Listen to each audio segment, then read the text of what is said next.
Eddie Hill, the veteran from Texas, was favored by many to win here. He was runner-up in the Winston Finals last year, but he smoked the tires against Jim Head and fell out in the first round. He was the second quickest qualifier with a 483, but he left early here.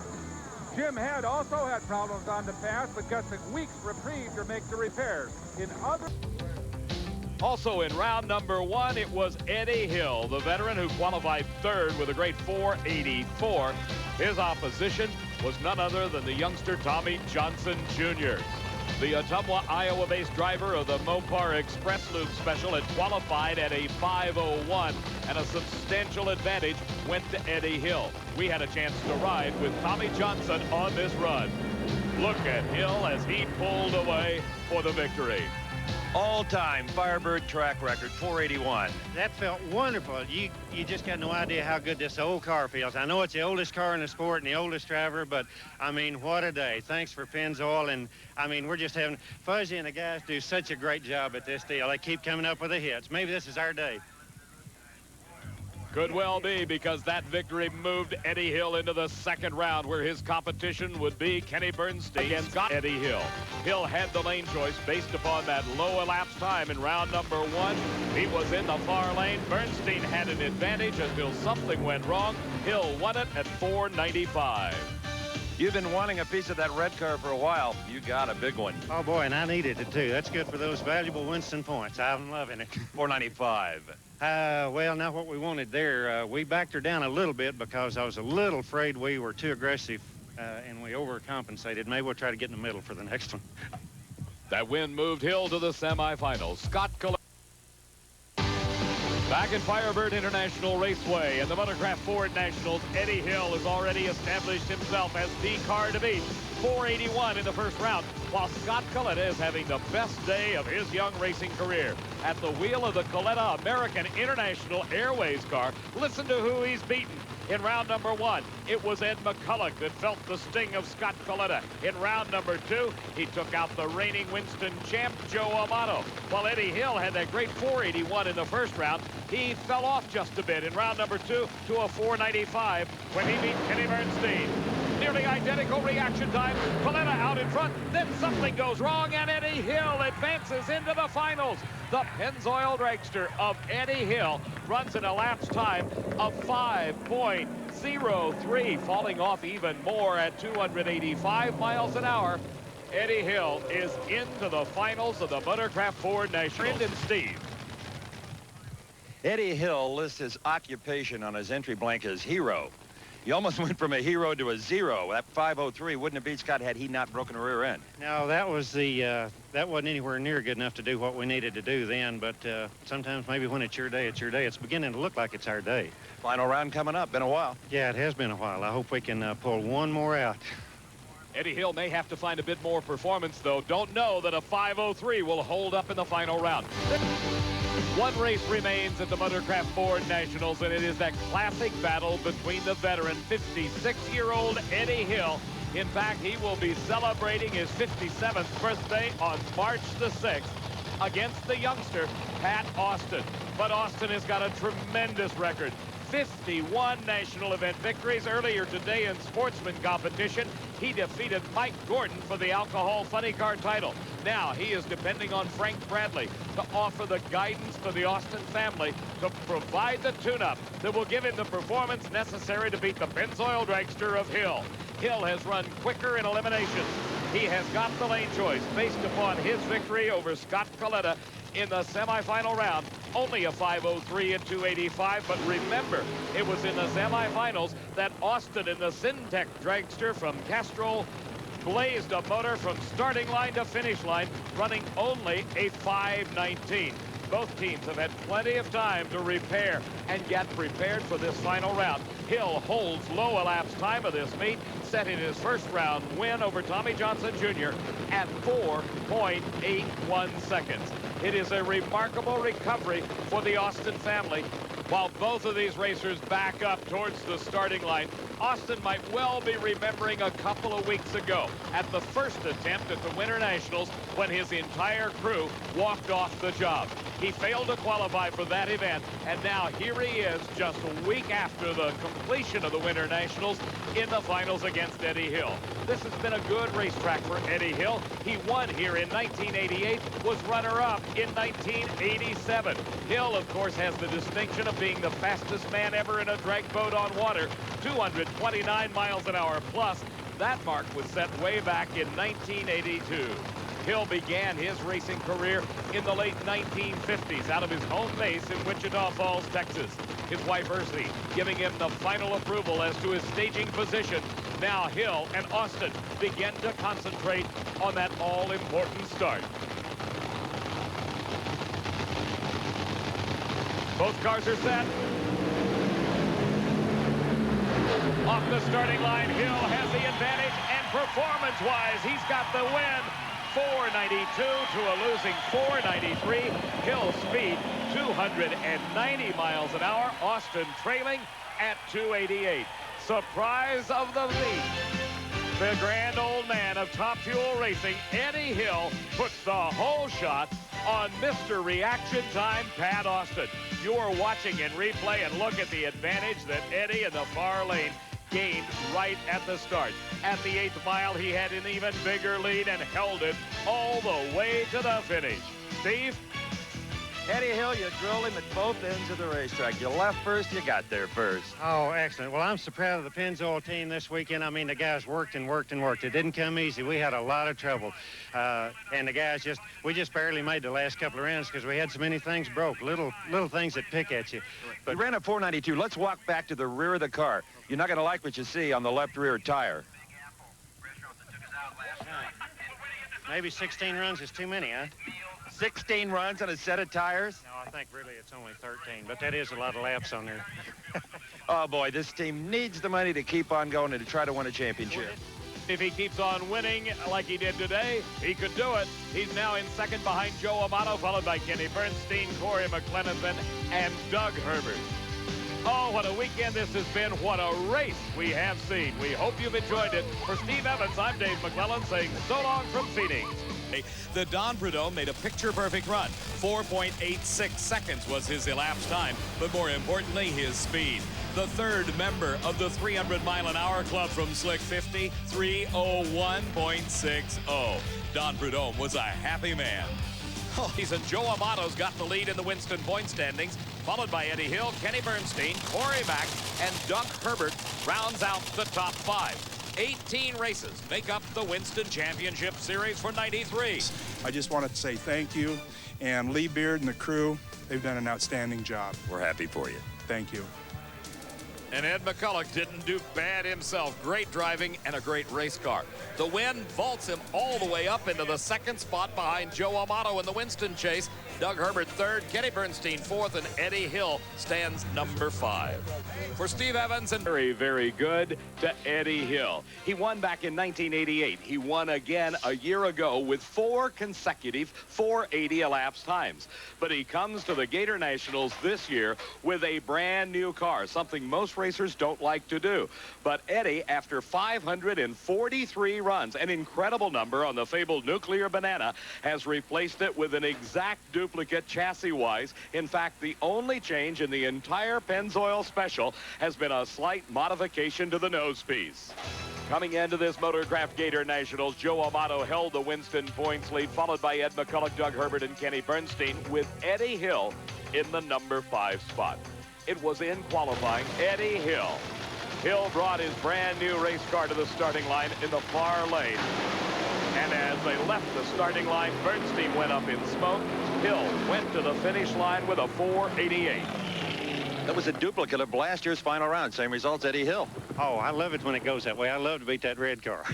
That's a brand new car. Yeah, this new car, I believe, is going to work. I hope this makes as good a car as that other one did. If we're still running this car another 5 years from now, it ought to be something, huh?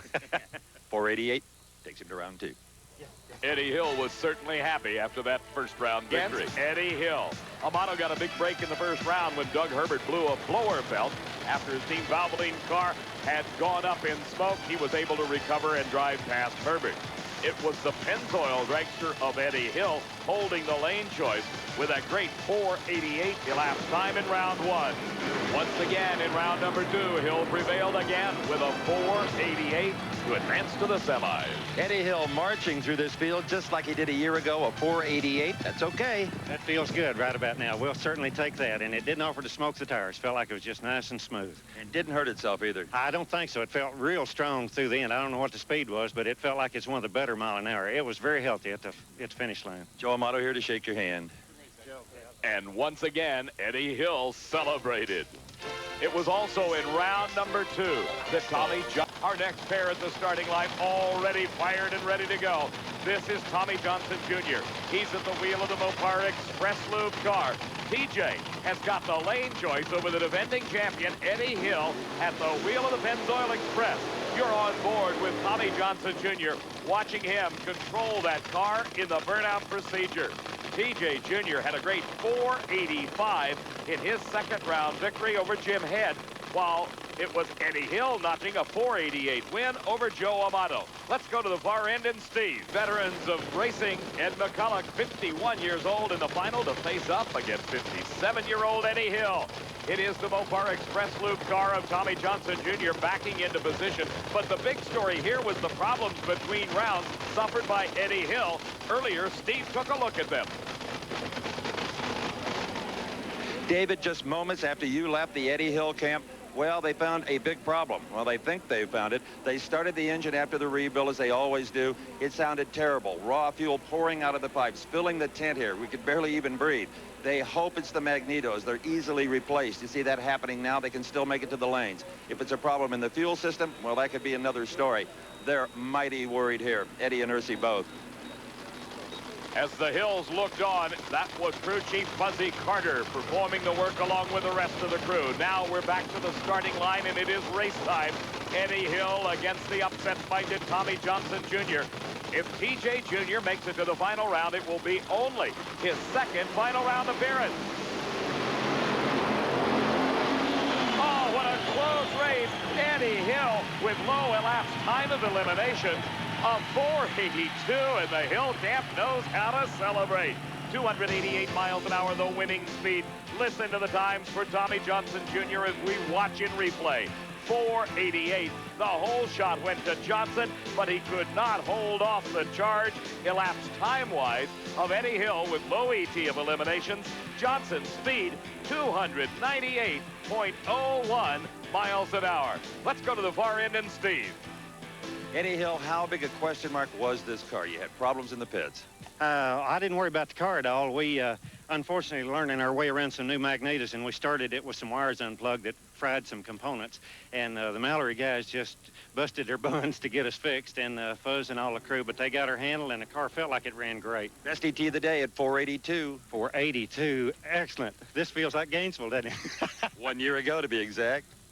1 year ago, he had 4 480s. Can he do it again? He's got 3 thus far. He goes into the final round to race Ed McCulloch. And success here at Gainesville Raceway, and it is our final round confrontation in Top Fuel Eliminator. As the two drivers come to the starting line, there is a total age of 108 years between them. Eddie Hill at the age of 57. Ed McCulloch at the age of 51. Season in Top Fuel Eliminator for McCulloch. He loves his racetrack in Gainesville as he drove his funny car to victory 4 times here, starting as far back as 1972. He won again in 86, 89, and 90. Of course, he accomplished that goal with last year's Nuclear Banana. Remember, this is a brand new car, a virtual duplicate of that entry. The stoic look of Fuzzy Carter, the crew chief for Eddie Hill, trying to position his driver exactly where he wants him on the starting line. On the opposite side of the racetrack, Lee Beard, the crew chief for Ed McCulloch, doing exactly the same thing. With the cool temperatures and the heavy humidity caused by all the rains we have had here today at Gainesville, they want these cars to be in exactly the tracks of the burnout. That will give them the maximum traction they can reach.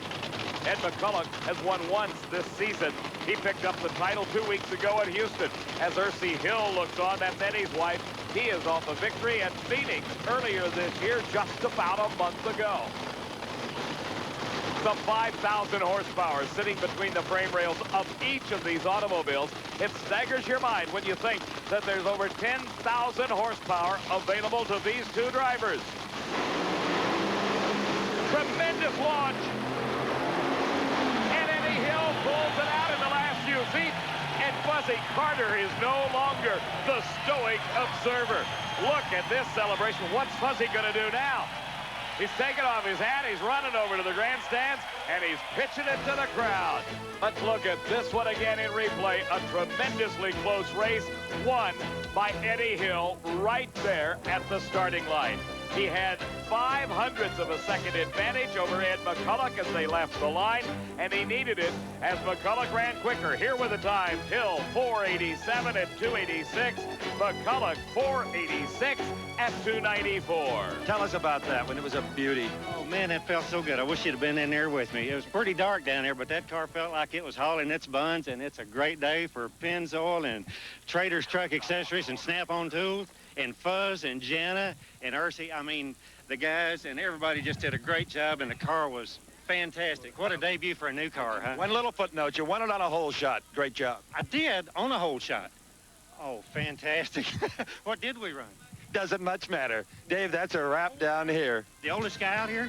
Not only the oldest guy out here, the oldest man ever to win a Top Fuel title at the age of 57. The win put Hill in second behind McCulloch in the Winston Points chase. Then it is Amato, Herbert, and Bernstein rounding out the top 5. For Steve Evans, I'm Dave McClellan. The 1993 NHRA Motorcraft Ford Gator Nationals has been brought to you by B.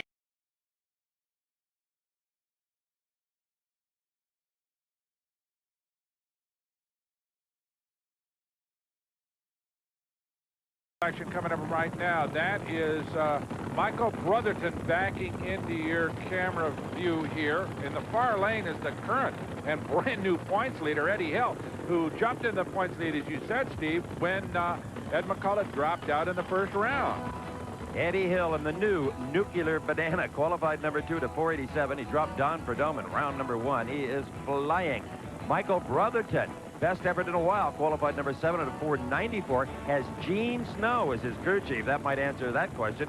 And he dispatched Shelly Anderson in round number 1. So now it is Hill and Brotherton. Eddie, with lane choice, he selects the smoother right-hand or far lane. This car, a twin to the one he had over 500 runs on. Straight and strong, Brotherton giving it everything he's got, but it's not enough for Eddie Hill. A 4:85 all-time Atlanta Dragway track record, a speed of 294 miles an hour. That was all Eddie Hill, even left first. Incredible job. A great pass by Eddie Hill, just as straight as a die. Eddie Hill loves all the nice little things in drag racing, like first in the 4s and track records, and you just got another one at 485. 485, outstanding. All right, I like this new Pennzoil car better than I did the old one. And You loved it. And that old car was some car. If we're still running this in 520 laps or 530, whatever that other, this will be some car, huh? And you know the good news is, Jeff, have a look at that motor, Eddie. It's absolutely clean, absolutely dry, didn't singe a thing. Oh, that's the good news. We hate to see oil seeping out of any bits and pieces on those motors. That means a rebuild. As the crew, we sure are, Bob, as we get Eddie Hill and Kenny Bernstein in part of the Top Fuel Final Four. That's going to be fascinating to watch that. And, well, in just a minute, we're going to find out who Mike Dunn will race, because that is Eddie Hill, who's been tearing this place up over the weekend. He is in this race against Kenny Bernstein with a lane choice by a mile, a 485 to a 490 for Kenny Bernstein. There you see the onboard camera recording his burnout. But first, let's go down to Steve Evans. Okay, I'm sure we're going to see a whole lot more of John Andretti as the season progresses, but right now, all eyes are on this pair of cars. Kenny Bernstein in the foreground, and that yellow automobile. What more could be said about Eddie Hill and his crew?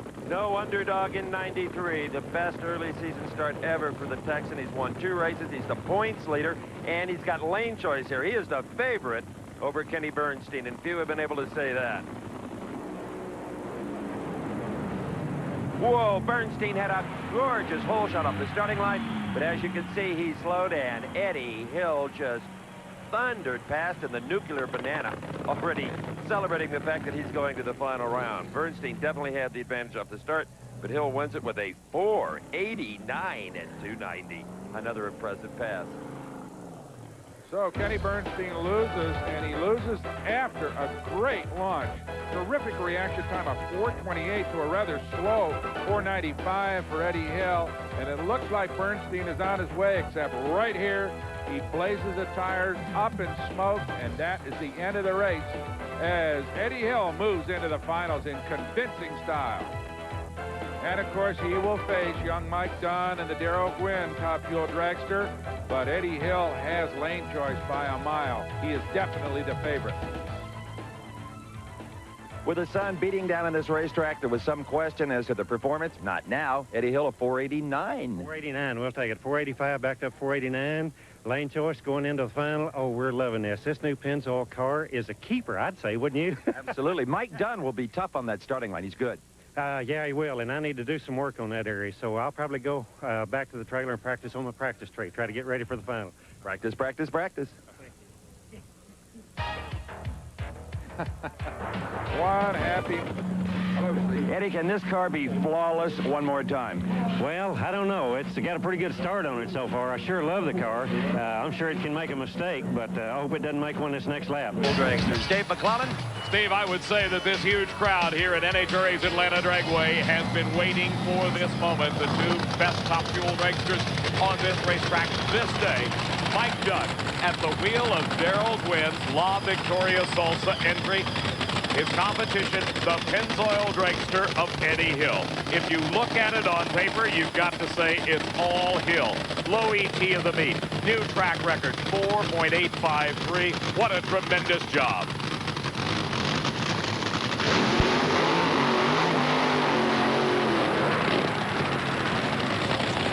As Mike Dunn goes through his burnout procedure, he's got to be thinking, what do I have to do to stop Eddie Hill this day? Hill has not made a mistake that we have seen. He's had elapsed times in the consistent 480 range, and that's got to stand him in good stead, Bob Fry. Yes, it does, and I just had a moment to talk with Darrell Gwynn down here, an emotional Darrell Gwynn right before the final. I said, Darrell, are you nervous? And he said, Bob, he said, you can't believe it, but it's just nice to have the opportunity to be here in the final and race against a guy like Eddie Hill. And he said, you think I'm nervous? You should talk to Mike Dunn. David? Darrell, of course, taking over the crew chief chores on this car this year. Buzzy Carter, the head wrench on the bright yellow Nuclear Banana. This is the replacement car that Eddie absolutely loved, the old car built back in 1988, but after 560 some odd runs, he said it's time to retire this piece of pipe and duplicated it, built a brand new car, but it was identical to the old car. Throughout this day, he certainly has been proud of the performance of it. He said he may well make this one run 600 runs plus before it through Saturday, 4:30 to. Mike Dunn, you think him as a newcomer in racing? Hard to believe, but he won his first career victory at the Golden Gate Nationals way back in 1981.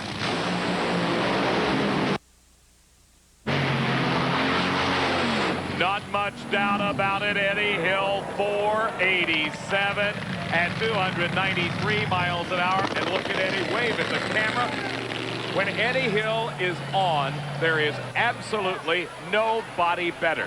You want to hear something else remarkable? Mike Dunn had an absolutely perfect reaction time. Bob? Buzzy, this was an awesome performance by the Pennzoil car. Yeah, we want to thank Pennzoil, Trader Tim, Snap-on. I want to especially thank my crew. They done a good job. Lonnie, Jana, Ursi, Billy John, Scott, Bill Shacklet, and Bill Bishop. I want to thank everybody. They made this deal possible for us. You guys think you've ever put together 4 such good, consistent runs, except for maybe that Gainesville race last year? No, other than the Gainesville deal, this is the first. We had a lot of problems at Rockingham and tore up a bunch of stuff, so we went back and looked at everything real close. We found some problems, and we just tried to make it consistent and try to win us a drag race. We're going to let you go, meet the driver, and throw that hat. David? Look at this. Look at this. Here goes Eddie Hill. He's jumping up, running to the grandstand. And what's going to happen to the Pennzoil hat? Up into the stand, and there they go. The fans are hot after it. Watching replay. A perfect reaction time for Mike Dunn. But the car lost traction. He was unable to keep it straight, had to lift. Wouldn't have really mattered, I don't think, because Eddie Hill was on yet another 480 pass, this one a 487. His slowest run of eliminations, 494. It came in round number 1. He has got low ET of the entire event. So Eddie Hill has won his 3rd race of the year as the crew heads down to pick him up. Let's go to Steve, who's with Eddie at the moment. The Texas Terror took him to task today. Eddie Hill, congratulations. 3rd race this year. Great. Oh, it feels so good, and we're first in the points and everything. Set a track record here at Loyalty of the Meet. The Pennzoil team did an outstanding job today, fuzzing the gas. Wonderful. You say this car is identical to the old car, but it's more consistent. It doesn't smoke the tires like the old car. Well, part of that may be as this hair gets a little grayer, we may get a little smarter on the chin-up on the clutch deal, but the car is great. All right, you've got a 487 to put into that computer in the final round. Oh, excellent. That's great. Yeah, that's a good backup for that 485 track record, and we've had a lot of 480s this weekend. You realize you've got a legitimate shot at a Winston Championship and all that money, 150 grand? We really do. I can hardly believe it. The folks at Pennzoil did good hanging in there. Y'all did good. Dave? Steve, for the first time since 1988 at this event, Eddie Hill is in the points lead. As our Sears Craftsman point standings board show us, Eddie Hill has vaulted into the lead with Ed McCulloch 2nd, Kenny Bernstein 3rd, followed by Amato, then Mike Dunn. The bottom in the sunglasses just a few moments ago was Eddie Hill, who's currently on board the strongest, quickest top fuel car in the business. It's carried him to 3 victories so far this season. And he is set low ET in round number 1. But this man, Scott Coletta, aboard his dad's top fuel dragster, has number 1 qualifier and has low ET of the meet so far to 491. Steve Moore, Corey Mack, as Eddie Hill backs into position. That's his wife, Ursi, who does the duties to make sure that Eddie gets right back in line of the same tracks that he sent down during burnout. Critical little piece of maneuvering here. And Eddie Hill has the lane choice, and as we saw, he is taking the near or left-hand side of the racetrack. So Scott Coletta, this is interesting. Coletta, the number 1 qualifier, still low elapsed time of the event, as you said, out of Ypsilanti, Michigan, up against Eddie Hill, who ran quicker than Scott did in round number 1.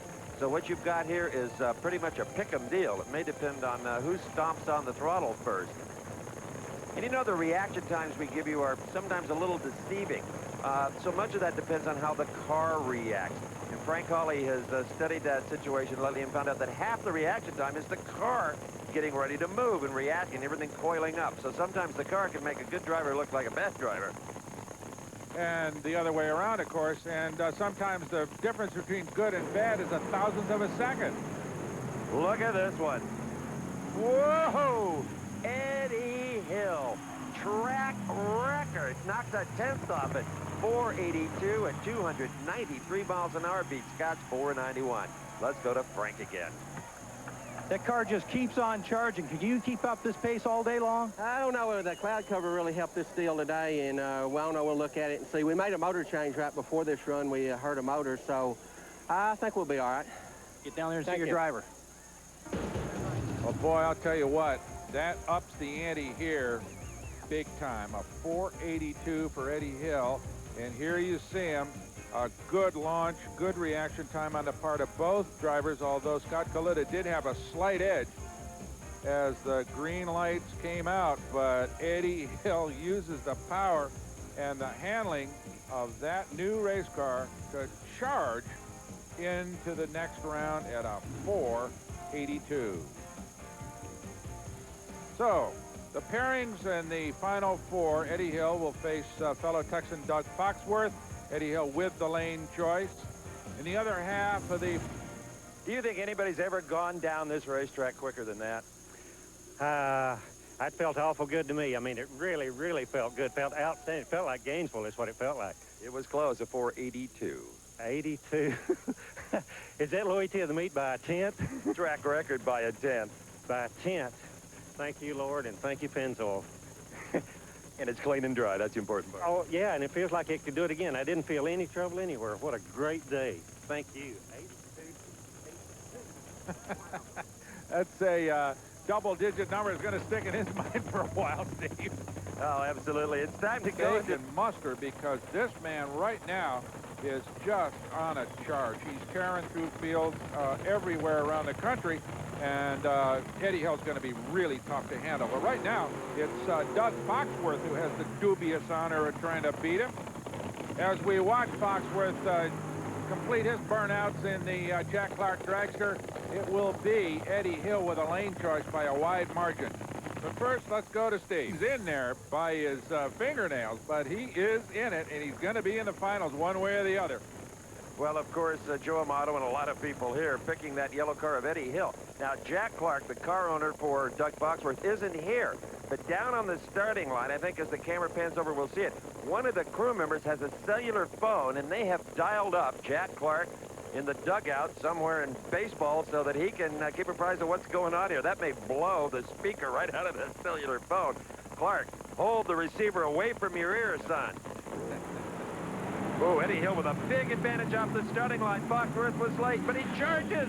It is not enough. Doug Foxworth cards 297 miles an hour. Not enough, though. Eddie Hill at 491 to a losing 495. The winning speed, 292 miles an hour. Frank is with Fuzzy Carter, Eddie's crew chief. Man, when you're hot, you're hot. Yeah, when it's your day, it's your day. We just backed it up a little bit for this run and just want to be conservative, didn't want to smoke the tires, and just try to make it run pretty deep. So are we going to back it up for the final or go for it? We'll probably try to leave it alone and try to win us a drag race. Thank you.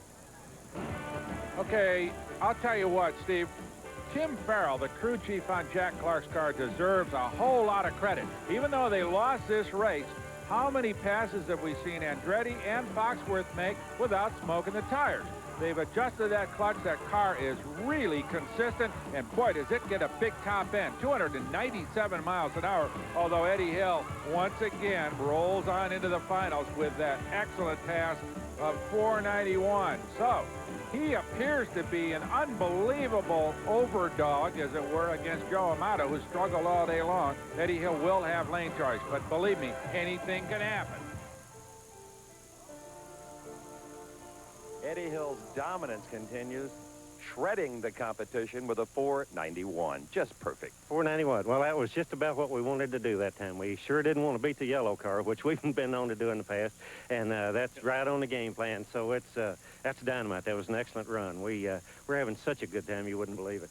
I'd believe it, and you've got a lane choice by a country mile over Amato. Yeah, we really do. It looks like on paper we got a real good shot to win us another race. I just hope we, like I say, I hope we don't beat the yellow car. I hope we don't beat ourselves. Fortunately, they don't race on paper. I know. We're going to have to race on the racetrack, and we got the toughest guy out there to run, a guy that's got the most championships. We'll have to see what happens. And to quote Joe, anything can happen in Top Fuel racing. So we'll see coming up.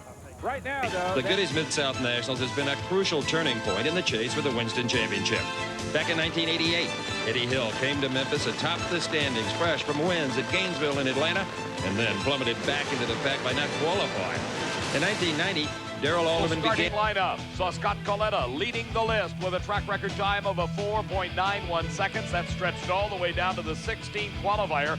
Jackie O, Jack Ostrander, 5.06 seconds, a total of 13 cars in the fours.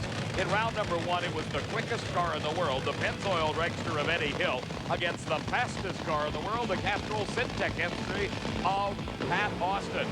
The car that ran 303 miles an hour 3 weeks ago in Atlanta was out of here in round number one as Eddie Hill went 494 and 290 to advance to round number two. 511. Then it was Eddie Hill's turn to square off against the number one qualifier. This all in round number two. Scott Coletta was the next to feel the power of the Pennzoil Special. Eddie Hill on this run established the quickest time ever here in Memphis, a 482 at 293.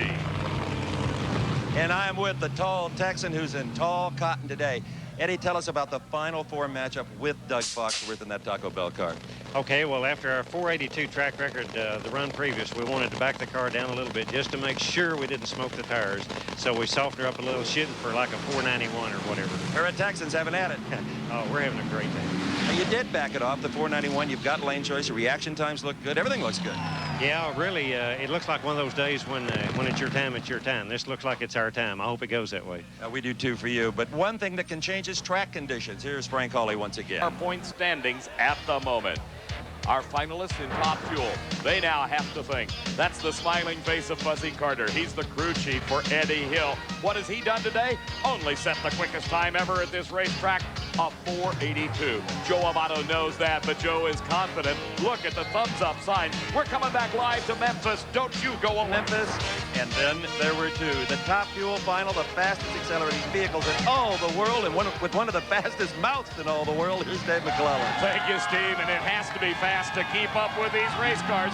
We're talking about 300-mile-an-hour runners here, folks. Joe Amato ran 300 miles an hour plus at Atlanta just 3 weeks ago. This has been a trouble-plagued weekend for the Team Valvoline car, but for his competitor in the final round, Eddie Hill, at the wheel of the Pennzoil dragster, it's just been doing nothing but getting better. As he started off on Friday in qualifying, problems. He never did run good on Friday, but as they reached the Saturday day, things picked up until today. He established in round number 2 competition a 4:82, which gives him low ET here on this racetrack and is not that far away from the national record of a 4:78. Any thoughts on this final round, Frank Hawley? This could be a tremendous race. Well, it certainly can be, and you know, it's such a different approach. I'm standing here watching these drivers. Eddie Hill's in his car before they started. He's tugging on his shoulder belt. He's shaking his head around. He's pounding the steering wheel. Joe Amato's on the other side. He's just kind of smiling, shaking hands with some of his friends. But I'll tell you, either approach is going to work when they get up to the start line. Both of these guys have been there before. They both know how to win drag races. They both want to win this one, and it doesn't matter how they pull up to the start line. It's how they get to the finish line that's important. Eddie Hill will be going for his 3rd consecutive Top Fuel title. If he accomplishes that goal, he will become the 6th driver in history to win 3 in a row. No driver has ever won 4 Top Fuel finalists. You say, who are the others? Well, how about the class like Shirley Muldowney, Gary Beck, Dick LaHaye, Darrell Gwynn, and Joe Amato. Amato has an incredible strength. 32 Top Fuel wins to his credit in 64 final round appearances. The 57-year-old Eddie Hill, the oldest winner ever in NHRA Top Fuel competition, has a total of 8 wins at this moment. Let's watch.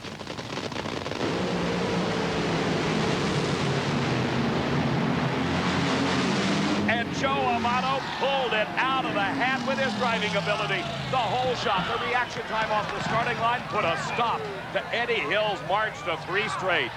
A great lead by Joe Amato. His elapsed time, a 4:97. Here's why he had to depend on that reaction time.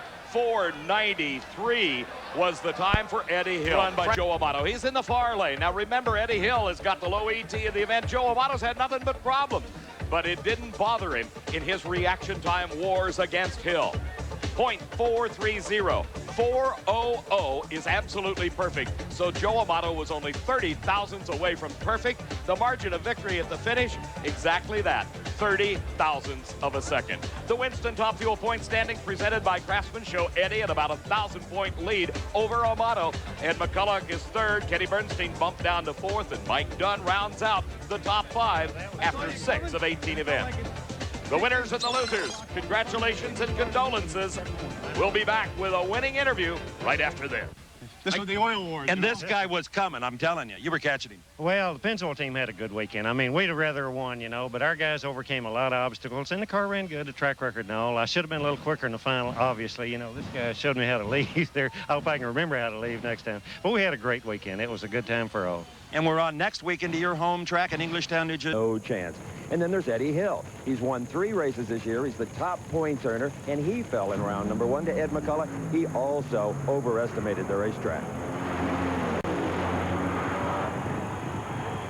So, First dragster that I ever saw was in Hot Rod Magazine way back when, and the first picture one I saw, the first one that I ever saw was the one I built in a little 3-wall garage at home in a dirt floor and took it to the drag strip and won my first little race, and boy, the hook was set big time then. In Top Fuel. Thank you, Tom. Texas Top Fuel racer Eddie Hill has had a pretty terrific season so far. He's won 3 NHRA national events, and he leads the Winston points. And he's done it with a fairly unconventional car.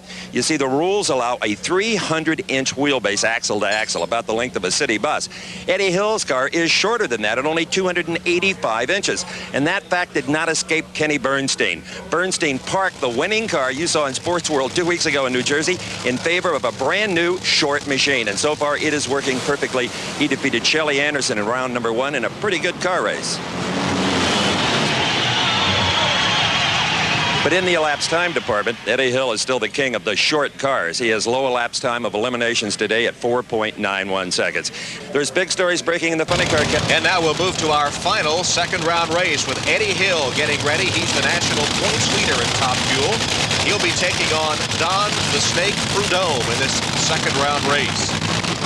Prudhomme loves this track. In fact, he has taken the Top Fuel competition here the last 2 years in a row, but this has not been a good season for him. In fact, this is the first time all season long that he has made it into round 2. By contrast, though, this is the best season ever for Eddie Hill, the 57-year-old driver who is the national points leader, looking to add to his lead with more points here today. Now let's go to the end of the track where Steve Evans is with Kenny Bernstein. It's just hard to believe that a driver could be a national champion on top for so many years and be struggling like Don is this year. They tested for 5 days before they came to this race just to try to get to the point where they could stop a driver like Eddie Hill in this round of competition. Eddie Hill qualified second, 4.91, beating Michael Brotherton in round 1. Eddie's wife, Ursi, helping to stage the car. It's hard to see those little bitty front wheels on these Top Fuel machines. They moved into the infrared beams. First, the pre-stage on top is lit. Either driver, thus far, willing to stage. Hill goes in first, followed by Prudhomme. And the snake strikes. You can see the whole shot. Oh, but Eddie Hill's power saves the day for that team. A 498 at 289 miles an hour to the Snake's 506 at 283. But with 0.07 of a second off the starting line advantage, it looked a lot closer than that. Steve, you could see that Don Prudhomme has not lost his edge as a driver. He hit that throttle right on those yellow lights and got off the starting line first. Don just needs to get some work done to that car so that his car performance will equal his driving performance. Hill and Prudhomme right together through the quarter mile, hitting the finish almost simultaneously. Hill by 0.07 of a second. So the pairings are set for the Top Fuel Final Four with Eddie Hill taking on Doug Herbert. Herbert with a lane choice by 0.07 of a second. And then Kenny Bernstein against Mike Dunn. Bernstein with a lane choice there. Steve now is at the far end of the track with Eddie Hill. I'll tell you what, Thrill, your 498 almost didn't beat his 506. Well, I tell you what, I was looking at an awful lot of his car. I did win the deal, didn't I? Oh, yes. Boy, it was, it had to be close, a matter of thousandths, I know. Looked like we probably just ran a little faster maybe down on this end or something, but...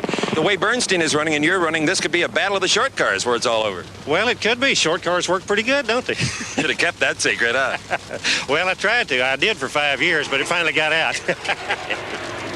Eddie Hill survives a close one to move to the semifinal. 0.001 of a second difference. Now to the Top Fuel semifinals. Doug Herbert will take on Eddie Hill. Notice all of the ignition wires on Doug Herbert's car. These machines use 2 spark plugs per cylinders and 2 separate magnetos trying to fire the tremendous volume of fuel. The more fuel you can fire, well, the faster that car is going to go. Now look at all the raw fuel. Eddie Hill just put it on the high side, as they say. That is unburned nitro, so the car has plenty of fuel to launch.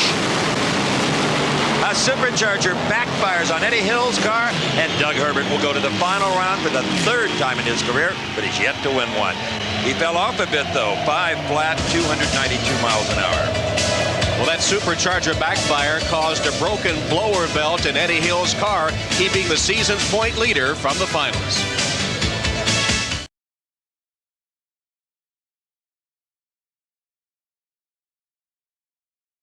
You know, an old racer once said that I'd rather be lucky than fast anytime, and I think they're words for Gordon Minio to live by today, because this luck has got him into the finals. So Flash Gordon Minio is in the finals. Oh, he's just collided with another car. For some reason, Gordon's car seemed to speed up, and it looks like it's collided with one of the Eddie Hill vehicles. Steve is at the end of the track. Steve, what happened? We have had an incident down here at the far end. Gordon Minio came around the turn hot. The motor, apparently the throttle a little bit stuck. He is rammed into Eddie Hill's van, also into Eddie Hill's race car. We have an injury down here to one of the Hill crewmen. We don't know exactly who it is or how bad it is. I have never seen any kind of an incident like this at an NHRA championship drag race. Usually down here is certainly the safest part of the racetrack, but we have got a serious incident. A freak accident indeed. Frank, what could have happened at the end of Gordon Minio's run? Well, there's no ignition shut-off on these cars, Tom. There's only a fuel shut-off, and Gordon would have used that. Somehow, the fuel got back into the engine as he was slowing down. He had the steering wheel turned full lock to the right. They have centrifugal clutches in these cars. The engine started back up again. When it was revving like that, he couldn't possibly depress the clutch pedal to slow it down. He had the brakes on as hard as he could. There's no way Gordon could have stopped it. And look at the damage to Minio's car. He's made it to the finals, but it's doubtful that he'll be able to compete. And we see Fuzzy Carter, the crew chief for Eddie Hill, being tended to. Apparently, there have been some injuries in that accident. Let's go to Steve now to talk with Gordon Minio. Gordon, I know you feel worse than anyone does about this, but it wasn't your fault, man. Well, I'm extremely sorry for Eddie. I can live with my own damage, but I can't stand to do anything to anybody else. The car was shutting off fine, and all of a sudden... It was, I thought, completely dead, and I made my turn, had my hand on the brake. All of a sudden, wow, just took off. It's like you say, I think a poppet stuck open and fed it back, and it just took off. I know you're concerned about the people here. I'll let you go. Thank you. A sobering accident as Fuzzy Carter and Lonnie Lewis from the Hill team have been injured, as Gordon Minio's run of luck comes to an end in a way no one could have imagined. Mobile Spring Nationals, where Gordon Minio's freak accident has cast a pall over the competition, but the racing continues with a funny car semifinal matching Gordy Bonin and Wyatt Radke. Steve? This is Dr. Joe Oliver, NHRA's physician in attendance. And Doctor, I know it's early, but preliminary reports on the Eddie Hill crew people. 2 crew members injured is Fuzzy Carter and Lonnie Lewis. Fuzzy sustained a neck and chest injury. We're not sure of how serious. He is conscious.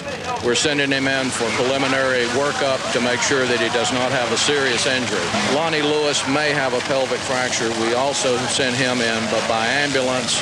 And again, it's x-rays, IVs, preliminary precautions, and we'll have to give you a follow-up later. And we'll give you that update on the injuries to the 2 crewmen when it becomes available. Meanwhile, Herbert moves up to the number 6 spot in the top fuel point standings. Hill still the leader. Kenny Bernstein made the finals and makes up some ground on the leader, Eddie Hill. And that's it for the 29. I'd like to go into the winner's circle here today. Steve? And Larry, don't kid yourself. They know who you are here in Topeka. And they certainly know who that man is in the bright yellow car. That is Eddie Hill, who has won 3 races this season. We kick off our action, Brock Yates, with round 2 of Top Fuel. Yes, Eddie Hill will face this young man, Mike Dunn, on board the Darrell Gwynn Top Fuel car. And Steve, this is really getting weird. When was the last time you can recall a couple of guys going against each other in round 2 competition in Top Fuel, both with ETs over 6 seconds? I can't remember the last time, which tells you both these drivers earlier today in round 1 were very lucky. Eddie Hill only ran a 6:09, but his competition, Mike Brotherton, smoked the tires harder than he did. And Mike Dunn only ran a 6:60, but his competition, Jimmy Nix, red-lighted or foul started. So they got a reprieve to get him here to round number 2. Eddie Hill out of Wichita Falls, Texas, former boat racer. He is the Winston points leader in Top Fuel. Mike Dunn, former funny car driver out of Mount Joy, Pennsylvania, a California native, picked up the Darrell Gwynn ride just this season, and Darrell's extremely happy with Mike. Mike is virtually ego-free. He'll wax the 18-wheeler if that's what it takes, if nobody's available to do it. But what Darrell really likes are the reaction times. He's seen Mike cut in the La Victoria Salsa car. Eddie Hill carrying the Pennzoil banner. He has got to be nervous now. They both have to be. Have they found the reason they smoked the tires on this very hot and not that sticky Topeka track? And it's perfectly possible somebody's going to smoke them again, because this track is very, very hot, over 150 degrees right now on the asphalt surface. Just about staged and ready. Mike Dunn taking his time. He's in. Mike Dunn leaves first. Mike Dunn is out, but doesn't have the horsepower. And my, oh my, is Eddie Hill back on track. A 4.99 at 288 miles an hour. His best run today. Let's go to Bob Fry down on the starting line with crew chief Fuzzy Carter. Fuzzy, that's the kind of race the fans like to see, and you probably love it even more. You guys want it. Yeah, we're just trying to get down the track. It's pretty hot here today, and the track's pretty tricky, and we just backed it down to get down the track, and maybe we'll just look at it and see if we can do more for the next round. Thank you. Backed it down to a sluggish 4.99. So as we take another look at that race, as you can see on the left side of your screen, Mike Dunn does get an excellent start, a 4:43 reaction time. Eddie Hill, though, Takes his time off the line and uses big power to drive by Mike Dunn. 499, 288 miles an hour. Excellent pass in difficult conditions. So Eddie Hill on into the semis. Let's go to Steve with him. What a relief when those tires stick. Absolutely, yeah. We're really sweating at that time after smoking the tires in the first round. We backed her way down, and ET probably wasn't impressive, but we wanted to get through there. I thought a 499 was very impressive. 499, well, it didn't feel like it was that good. I guess we're used to those 480s. But anyway, we'll take that gratefully. So Eddie Hill moves into the semis in difficult conditions. He's back, 499, looking strong. Guns, the Nitro Cannons. Kenny Bernstein up against Eddie Hill in the Final Four. You're riding with a man who's very concerned, as is his crew chief.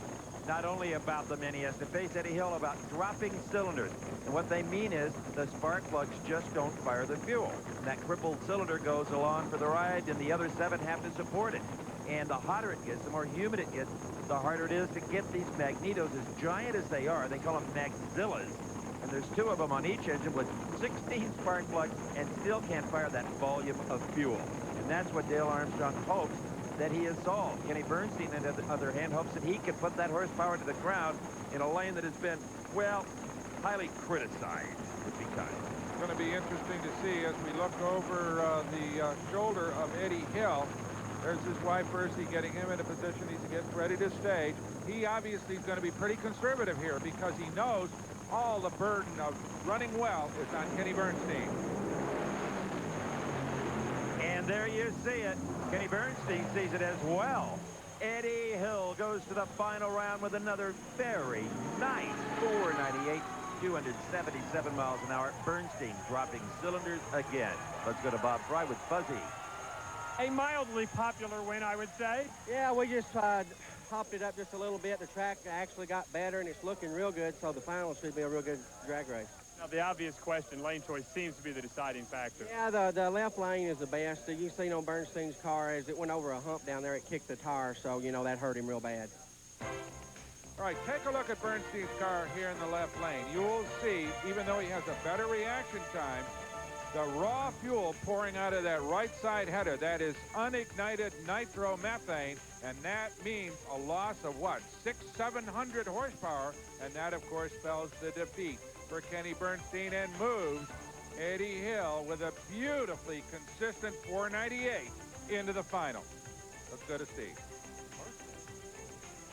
You are one lucky guy. The burst panel on the blower is pushed out just as you made the turn. I see that. That's why it over. Oh, did it pop out down here? I think so, yeah. Yeah, well, red car for a long ways, but I thought I had the finish line first, and man, it feels good. That's great for us in the points deal. We really needed that. A 498, about what you thought? We were shooting for a 497, but we'll take a 98. I wouldn't fight you for a 100th of a second. Great job. Thank you. Well, I'll tell you what, either one of these guys will take a 498. In the world, our next up and last up at the Western Auto Nationals. The Top Fuel final will conclude what has been a very interesting race. Certainly not a record setter in terms of elapsed time or speed, but what a challenge this racetrack has been to guys like Scott Coletta, who qualified #1, and to guys like Eddie Hill over the other lane, who have ruled elimination. No question, and it's demanded an enormous amount not only out of the tuners, but it's the drivers as well. And I think in a lot of ways that makes it even more interesting than if you got perfect conditions where the driver is kind of removed from the equation. But now these guys really have to think, and they really have to drive to overcome very, very difficult conditions. Now the tune-up in the motor, in the clutch, particularly in the motor for Eddie Hill, is his own. He sits in his trailer, works on his computer, and tells the guys what to do. Fuzzy Carter accomplishes all of that work, and Fuzzy does the all-important clutch. This is really a team effort. As far as Scott Coletta's car, well, Dick LaHaye, as Brock said, a former Winston Top Fuel champion himself, he is the one that controls that toolbox and all of those jets and all of those clutch discs. Came on board for a real good salary, it's remembered, at the beginning of the year, as Connie Coletta said, hey, I want my kid to be a winner. Well, he's got a good shot at it right now, although he's got to get past that yellow car, which has had a wonderful season. As Ursi Hill has positioned her husband on the starting line, he is going to stage here in a second, as is Scott Coletta, and we're going to have the Top Fuel final coming at you. This is it. You see all the raw fuel out of the Hill motor. That's normal. It's got the system on the high side, as they call it. Scott Coletta is going to run it out anyway. Eddie Hill wins it. He would have won it with or without the red light. Forget that. Ursi and crew celebrates a 5:01 smart tuning. 283 miles an hour. Coletta losing, red lighting at 5:16. Let's go down to the starting line for a final time to Bob Pry. Well, it didn't run a 4.94, but it got the win light, and that's the important thing, Fuzzy Carter. It didn't run a 4.94. I figured it'd run a 4.94, but it didn't. But we want to thank Pennzoil and Snap-on and Jerry Chevrolet and Trader Tim's out in California helping us, and all my fly-in help, and Ursi and Jana and the whole crew. We've had a real good weekend. Well, Fuzzy, it ended before it began, really, because right here is a red light for Scott Coletta, and Eddie Hill goes on to victory. The dream season continues, Eddie. Oh, man, it feels so good. I can't believe it. I was looking at so much maroon car for so long. It looked like I just barely nipped him right at the end. But, man, what a feeling. We did win, didn't we? Yeah, well, you were punishing yourself when you didn't have to. He red lighted. You had one at the start. Is that right? Well, we ran pretty good anyway. And, man, that was a horse race. Boy, I was pedaling that deal down at the end. A 5:01 is a parting shot. Again, great job. We'll take it. Thank you. Our congratulations to Eddie Hill and to John Forrest and Warren Johnson. A great day. To the starting line. And all of this was great news to Winston points leader Eddie Hill, who had a terrific first round at 5.02, second best only to Scott Coletta's qualifying 4.96. Mopar Parks Mile High Nationals, and that is Eddie the Thrilled Hill. He is thrilled that Joe Amato went out round one. He is more than thrilled that Kenny Bernstein, his closest pursuer of the points, went out in round one. And Eddie is really grabbing a hold of this Winston title chase, Bob Fry. One of the most popular guys on the circuit, and a fellow that came here a couple of years ago. Remember that old white Texan car he used to have, Steve? Came here and, I mean, looked miserable with that race car. But over the last couple of seasons, he really has become the guy by which all the others are judged. Magnificent performance here with this race car. He's going to take on Ed McCullough and the Mickey D's car out of Hemet, California.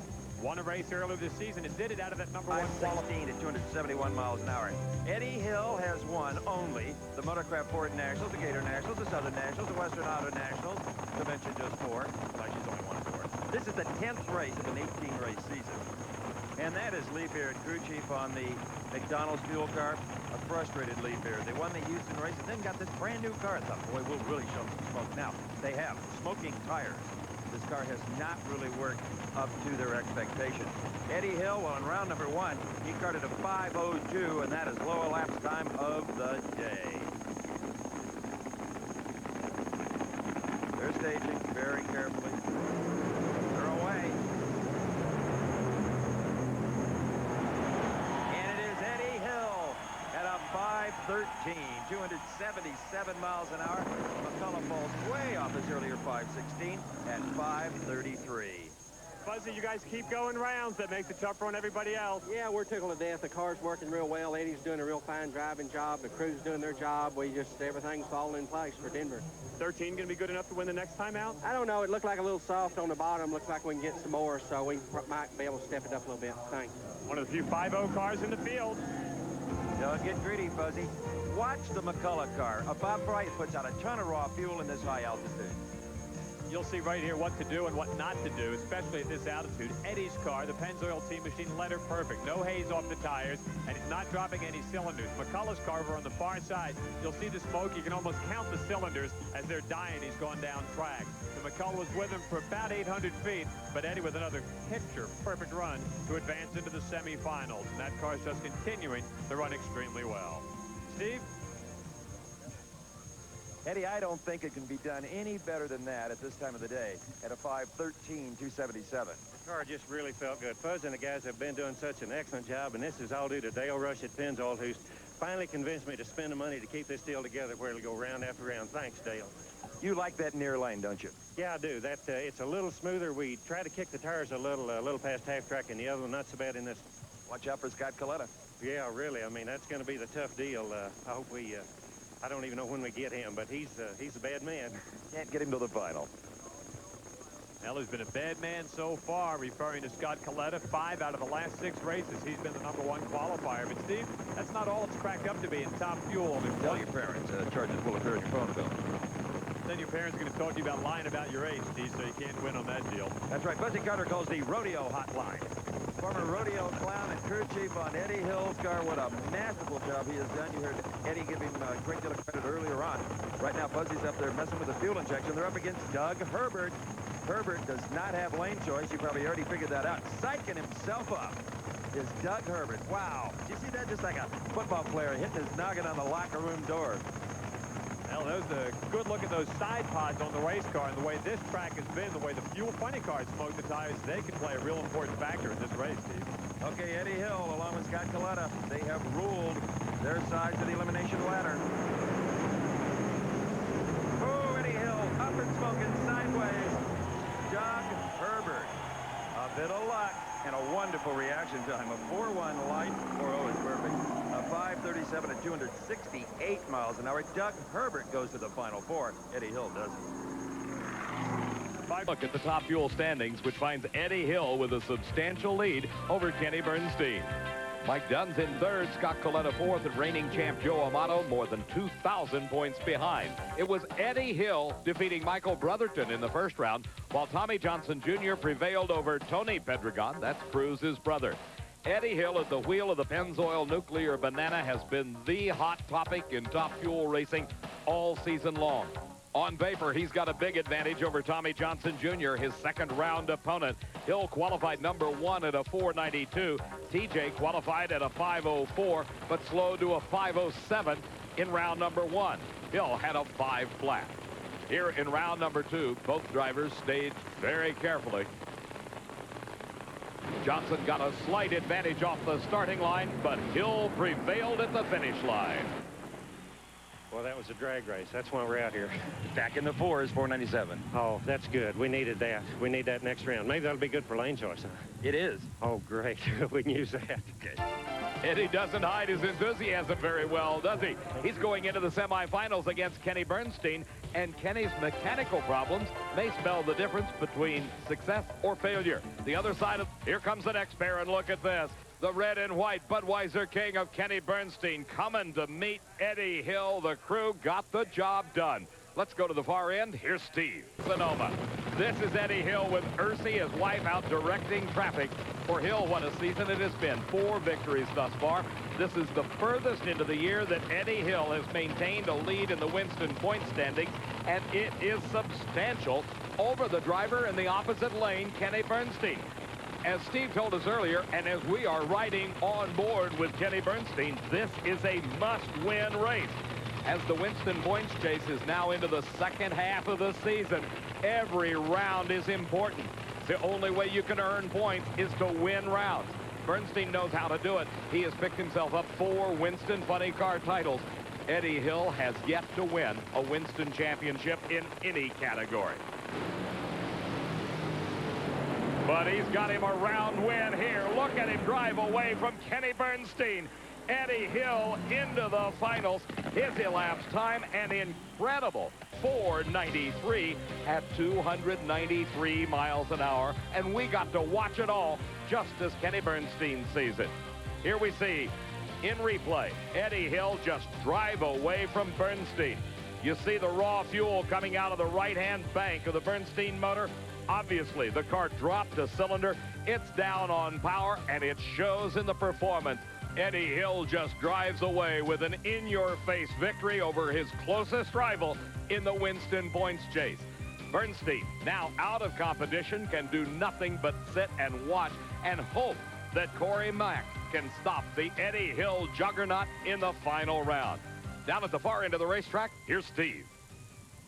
The end of the season, we may look back at this round as a big one. This was important. We knew it. Thank you, Lord. What can I say? I'm so grateful. Fuzz and the guys have been doing a marvelous job in this heat. What a Pennzoil crew we've got. What fun we're having. Thank you, Pennzoil. Thank you, Fuzz and the guys. What an ET you got, a 493. 493. Oh, thanks again, boss. All the stories in Pro Stock Racing. Back at the starting line, our Top Fuel finalists getting ready to go. That is Eddie Hill. That's his crew chief, Fuzzy Carter. They race Corey McLenathan coming up. John Force in the finals. Now it is time for the Top Fuel final. Corey McClenathan against Eddie Hill. John Force said it best a moment ago when he said everything has to work, including the magnetos. Earlier, Steve took a look at the devices on Eddie's car. The biggest problem facing Top Fuel dragster tuners today is dropping cylinders. In other words, the ignition system can't fire the tremendous volume of fuel they're running through the cylinders, and you got a dead hole. Eddie Hill is not dropping cylinders, probably because of these. These are brand new magnetos from the Mallory Corporation, and they're really 4 magnetos. 2 here and 2 here. In fact, they use 4 coils. If we look down here, they're coming out with the 2 simple coils, but right now it takes all 4 of them. And the points are triggered electronically. Now, these babies cost $8,000 a pair, but the racers say that's cheap if it'll fire all 8 cylinders. And as usual, the racers have found a nickname. These are Magzillas. And while they may use 4 generators, they are still regarded as only 2 magnetos. That is crew chief Jimmy Brock checking the opposite lane where Eddie Hill is in his staging process. Gives the thumbs up to Corey Mack to bring it to the starting line. The finals in Top Fuel.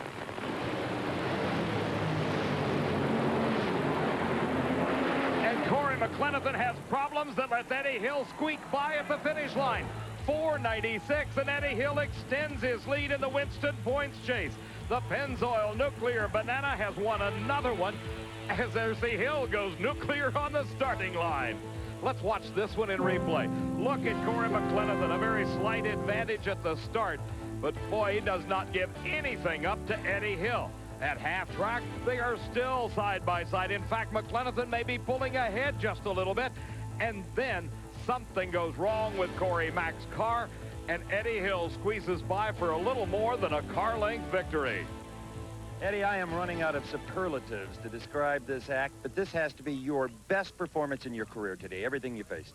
Well, everything just went swimmingly. I think we got a little help from the man upstairs.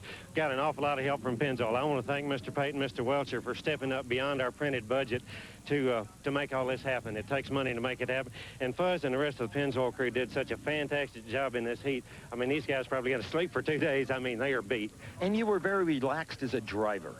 Well, I was. The Fuzz puts me out in such a nice car where all I have to do is just step on the pedal, that it's a joy to drive. I mean, what a race car. What a year. What a driver. Well, I don't know about that, but we're sure having a great time. Yeah. The 57-year-old Eddie Hill now has a points lead with 5 victories in this season of nearly 2,000 points over his closest competitor, Kenny Bernstein. Mike Dunn's 3rd, Scott Coletta 4th, and Joe Amato number 5. Let's take a look at the Top Fuel point standings coming into Seattle. Eddie Hill holds nearly a 2,000-point lead over Kenny Bernstein with Mike Dunn 3rd, Scott Coletta 4th, and Joe Amato number 5. In the first bar, that was a 484. While Eddie Hill, the Winston points leader, brought his Pennzoil Nuclear Banana to the starting line against Doug Herbert. 1 week ago today, Eddie and his crew chief Fuzzy Carter could do no wrong as they won the Autolite Nationals. Here they had problems in qualifying, were able to run a 492. That was only good for number 8. For Herbert, he qualified 9th at a 494. Doug and his crew chief Jim Brissett brought the Doug Herbert Performance Parts dragster to the line with one thought in mind, that of pulling off the upset of the weekend. For Eddie Hill, the consistency that he had at Sonoma and Sears Point just 1 week ago had apparently evaporated when he got in the cooler conditions here at Seattle.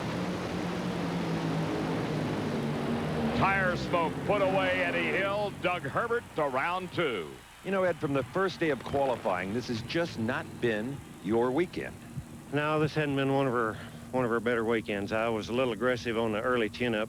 The things that we tried that helped us so much at Denver and helped us win Sonoma were just a little powerful here, and we've got to learn how to work with this new stuff.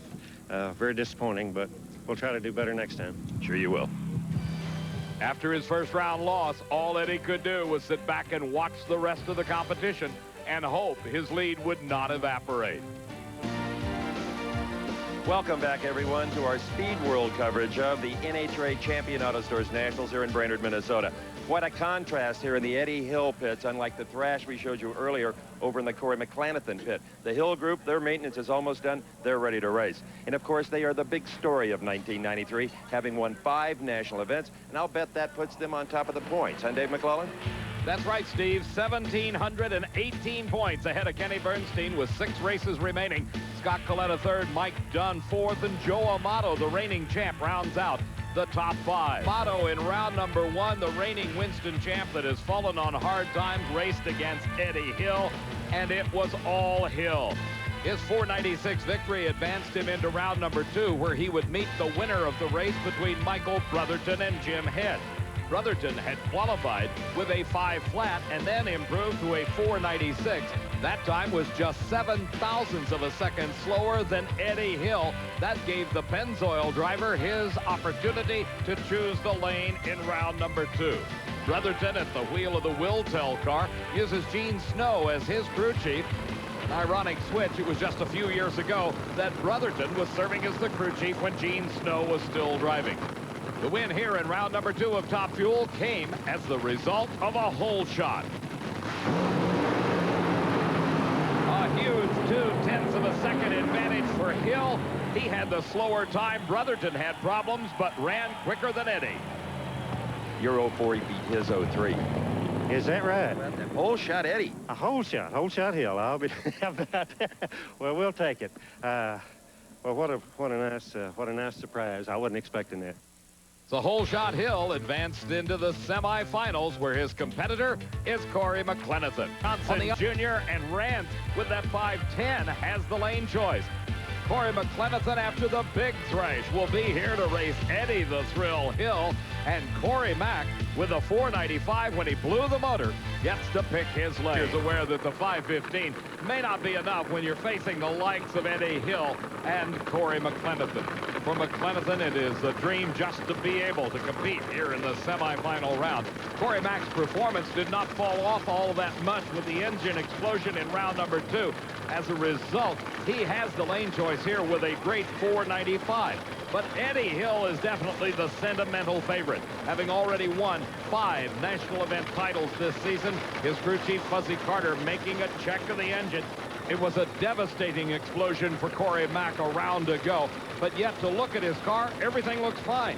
Earlier, Steve checked on why there wasn't more damage. Crew chief Jimmy Prock is so highly regarded by his peers.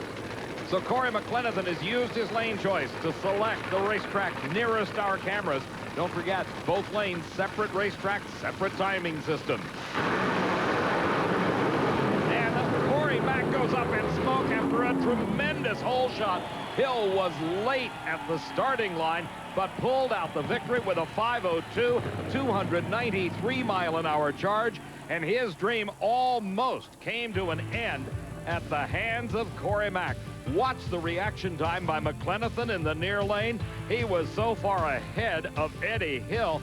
Hill had hardly moved, and yet McClanathan, by the time he smoked the tires, had more than a car length lead. But that victory by Eddie Hill with a 502 will give him the lane choice over his young opponent, Tommy Johnson Jr., trying for his 2nd win in a row. Let's go down to the far end of the racetrack and join Steve Evans. Eddie, looked like something weird might have happened on the starting line. Yeah, there was something weird. I don't know exactly what did happen down there. Did Corey red light? No. No, he didn't red light? Okay, well, I was just way late then. He left so early, he surprised me. I think he woke me up when he left. A 502.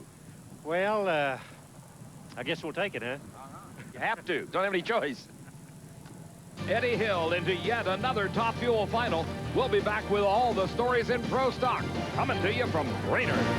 One race remains at the Champion Auto Stores Nationals, and it is for the King of the Hill honors, Top Fuel Eliminator. Eddie Hill, the winningest driver in NHRA Winston competition this season, is up against the most recent winner on the national event trail, that of Tommy Johnson Jr. That's his crew chief, Ron Swearingen, making the final adjustments to the engine in the Mopar Express Loop car. You're riding on board, watching right over the roll cage the actions of Tommy Johnson Jr. Eddie Hill, the current points leader. His crew chief, Fuzzy Carter, been working this car to perfection, but Eddie has been absolutely erratic in his driving today.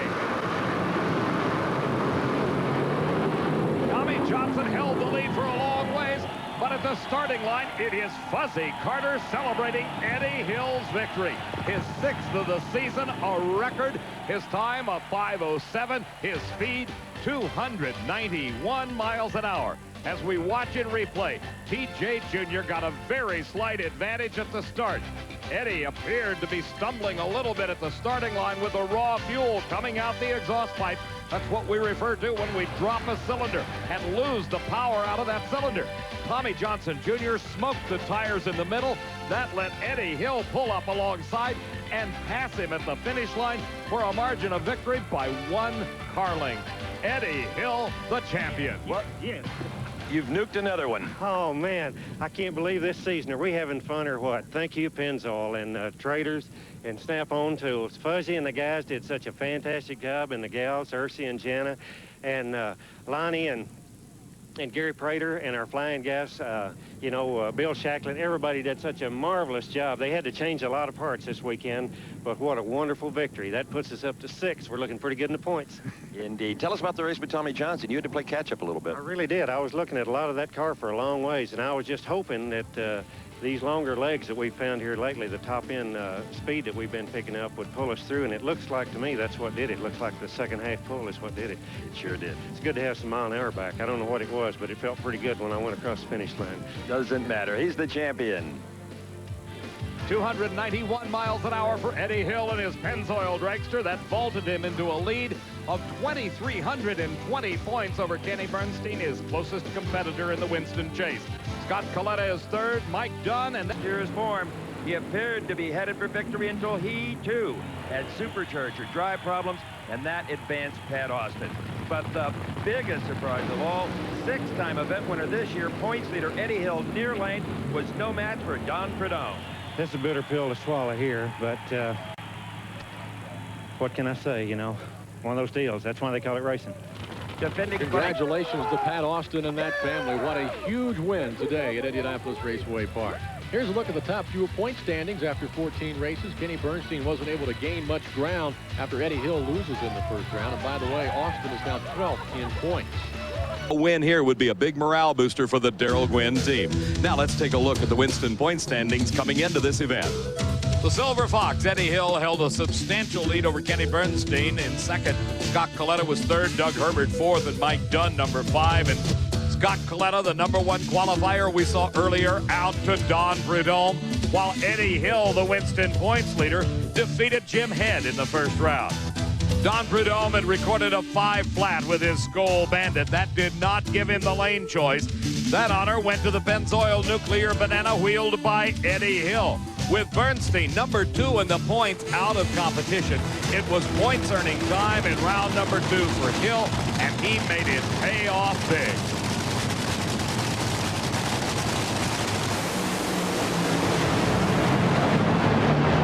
Hill just blasted by Prudhomme with a 488. It started to smoke the tires, and that big old wing just planted it.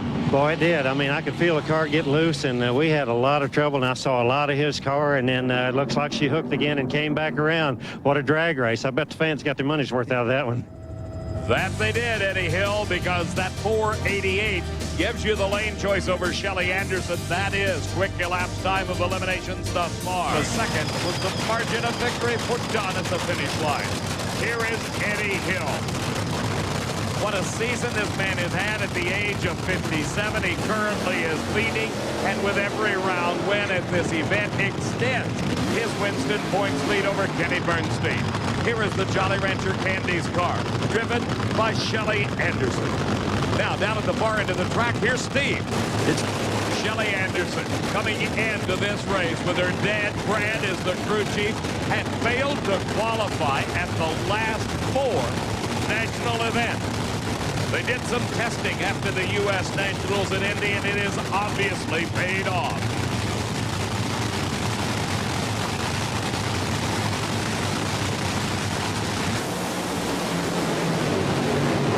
Hill up in smoke. He tries to recover, but Shelly Anderson moves to the finals from a 495 position at 285 miles an hour.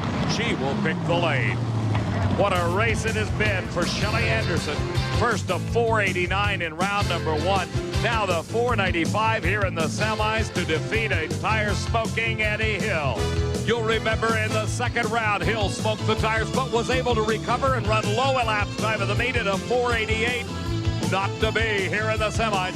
Look at the commanding lead that Shelly Anderson had built up over the quarter-mile racetrack. Hall funny car. Eddie Hill extends his lead over Kenny Bernstein. Scott Coletta is third. Mike Dunn and Joe Amato both jump ahead of Doug Herbert. The 1993 NHRA Pioneer Electronics. And of course, Eddie Hill came into this race with a chance to lock it all up. He got the giant break in round number 1 when number 2 in the points, Kenny Bernstein, went out of competition as he has been plagued all season long with lack of consistency. It hit King Kenny here again in round number 1 when he smoked the tires. We'll have more on that story right after we take a look at the Winston point standings coming into this race. Eddie Hill led over Kenny Bernstein by over 2,300 points, and Kenny is in danger of dropping out of second. Scott Coletta could move into that spot. Of course, Kenny went out in round number 1. In that first round, Eddie Hill defeated Pat Austin, while Del Worsham outran Mike Brotherton. This was a career weekend for Worsham, as he had qualified number 6 at a 487, then slowed to a 496 in the first round when he beat Brotherton. One of the key reasons for his success, the man on the far side of the car, his crew chief, Frank Bradley, a former driver and a many-time national event champion. Eddie Hill had some great times in qualifying. He had a 483. That put him in the number 3 spot. But more importantly, he put the Pennzoil dragster through the speed trap for his first ever 300-mile-an-hour run. That came in qualifying. Eddie needed to go 3 rounds past Bernstein, but it was not to be, as Worsham laid down a 485 in his first 300. You had to be thrilled to beat Eddie Hill, then to hear the speed, 300. I'll tell you what, we're real happy over here at Whiskey Pete. For Eddie Hill, there would be no championship today. Well, Eddie, it looks like the Texas-style celebration is going to have to wait till Texas in a couple of weeks. Well, that's a good place to have a Texas-style celebration. 494, just a little weak. Yeah, we did it to ourselves. We didn't give the racetrack quite enough credit. We took a little too much primary off, and I could feel it as the car left. It just drove right through the clutch, got it hot, never did recover off that. I guess strong on the clutch. What can I say? And Scott Coletta's victory moves him into second, past Kenny Bernstein in the points chase. Eddie Hill still leads. Mike Dunn fourth. Rance McDaniel moves to number 5. The 1993 NHRA Sears Craftsman Nationals. Top Fuel, well, it's still up for grabs, and with that story, here's Steve Evans. Well, Dave, the fans here at the Motorplex have a Texas-sized celebration awaiting Eddie Hill when he clinches his first ever Winston Top Fuel Championship.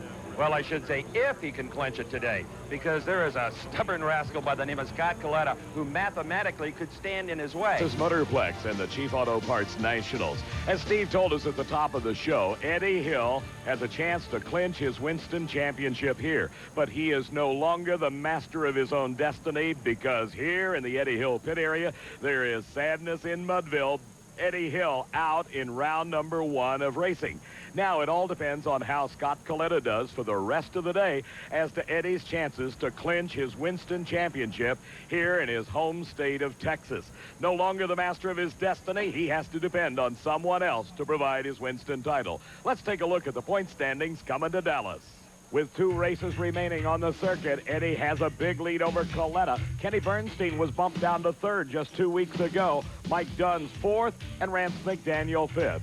Here is Eddie Hill's side of the ladder. His round 1 race from his number 5 qualifying spot was against the number 12 qualifier, Kenny Bernstein. Hill had had a great 486 in qualifying. That was good for the number 5 spot. And this was a fateful matchup because Kenny Bernstein, who had qualified 12th at a 490, was the guy that had tried all season long to keep pace with Hill, but had failed to do so.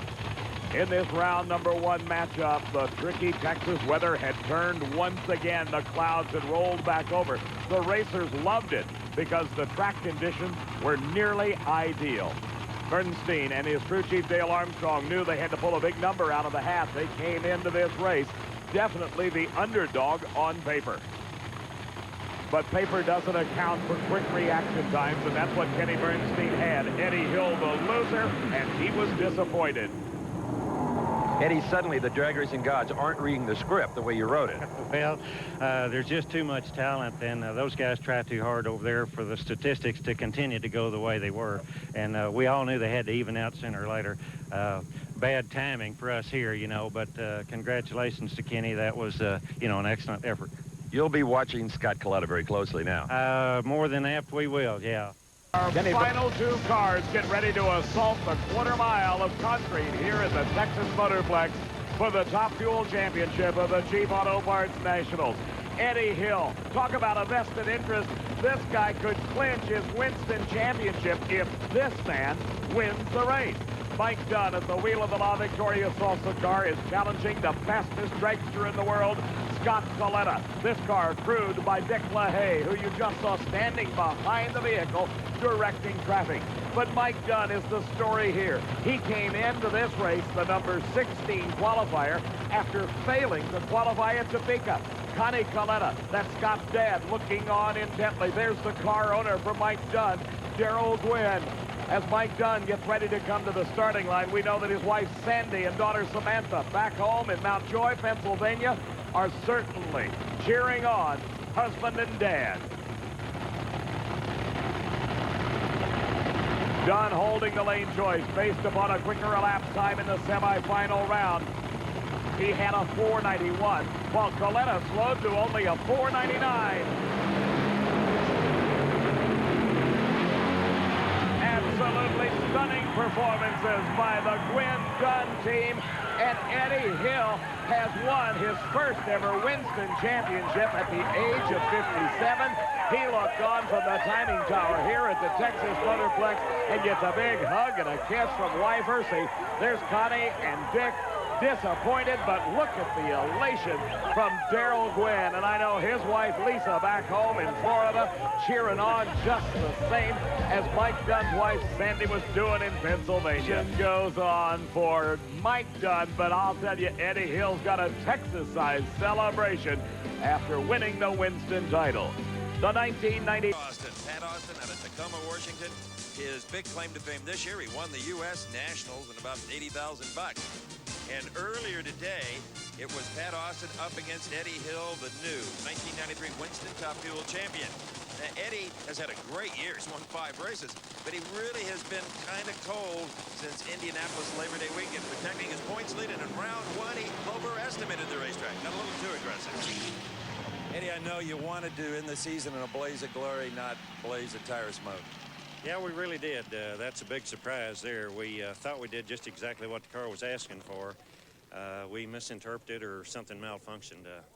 Sorry about that. That really wasn't the way we wanted to end up. But see you in 94. We'll be back. And Steve, he's going to be back with number 1 painted on the wing of his car, so it isn't all bad for Eddie Hill.